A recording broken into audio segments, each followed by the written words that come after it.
Faith studio में आपका खैर मकदम है।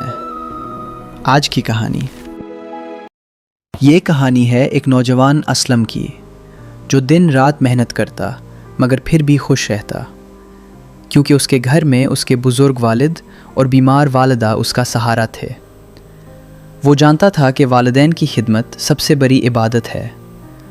गांव वाले उसे नेक बेटा कहते, क्योंकि उसका एहतराम और मोहब्बत अपने बुज़ुर्गों के लिए मशहूर थी।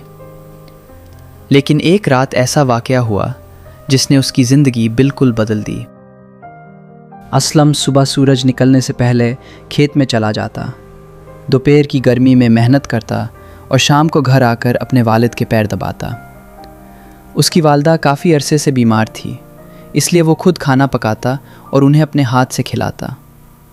पैसे कम थे, घर में अक्सर तंगदस्ती रहती, लेकिन उसके दिल में वालिदैन के लिए मोहब्बत कभी कम नहीं हुई।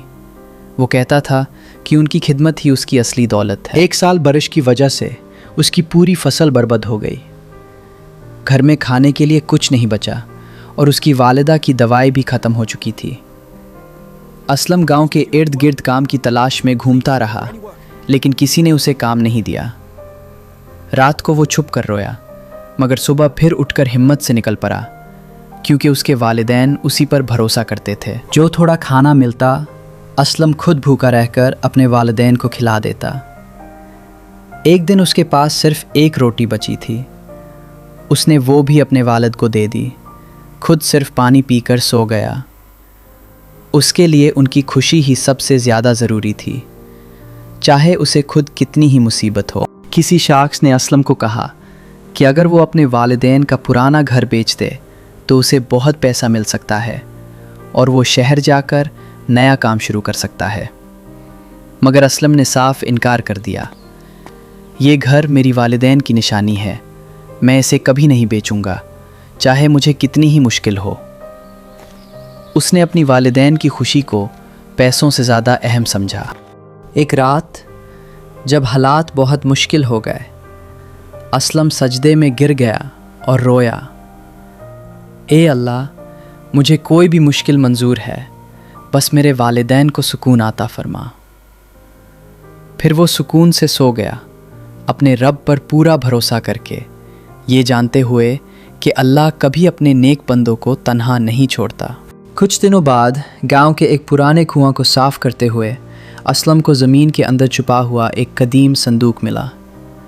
उसमें पुराने सिक्के और जेवर थे, काफ़ी कीमत के। उसने ये माल ईमानदारी से गांव के बुज़ुर्गों के सामने पेश किया और उन्होंने फ़ैसला किया कि ये सिल्ला असलम की मेहनत और उसकी वालिदैन की खिदमत का है। पूरा गांव उसकी नीयत और ईमानदारी की तारीफ़ करने लगा। असलम की ज़िंदगी बदल गई, मगर उसका दिल वही रहा, अपने वालिदैन की खिदमत में मसरूफ़। ये कहानी हमें सिखाती है कि वालिदैन की खिदमत करने वाले कभी खाली हाथ नहीं रहते। एक हदीस में आया है कि अल्लाह की रज़ा वालिदैन की रज़ा में पोशीदा है, और जो उन्हें खुश रखता है अल्लाह उसके रास्ते खुद आसान कर देता है।